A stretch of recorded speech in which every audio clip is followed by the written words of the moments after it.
যত সময় এগোচ্ছে ততই ভারতীয় রেল ব্যবস্থায় একের পর এক পরিবর্তন ঘটেই চলেছে। বর্তমান সময়ে ট্রেনে ভ্রমণ করা আর অসহ্যকর নয়। ভারতীয় রেলকে দেশের মেরুদণ্ড বলা হয়ে থাকে। আর সাধেই কিন্তু এই কথা বলা হয় না। প্রতিদিন হাজার হাজার ট্রেন এবং লক্ষ লক্ষ মানুষ সেই ট্রেনে সওয়ার হয়ে নিজের গন্তব্যে ছুটে চলেছেন।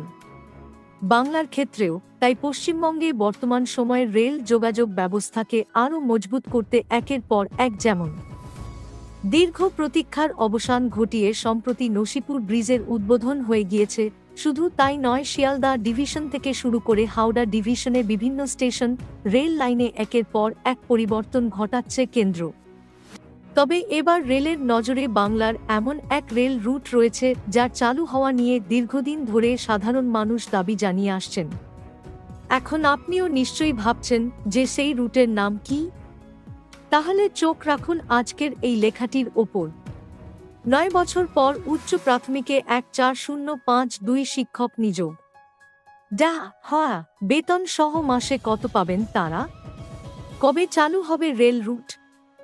এমনিতে বর্তমান সময় যাত্রীদের সুবিধার্থে একের পর এক ট্রেন থেকে শুরু করেন নতুন নতুন রেল লাইন, রেল স্টেশনগুলিতে সংস্করণ ঘটানো হচ্ছে।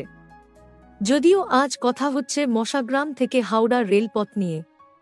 বিগত কয়েক বছর ধরে এই বিশের রেলপথটি চালু হওয়ার অপেক্ষায় রয়েছেন সাধারণ মানুষ। কবে এই রেলপথটি চালু হবে তা নিয়ে বারবার প্রশ্ন উঠতে শুরু করেছে।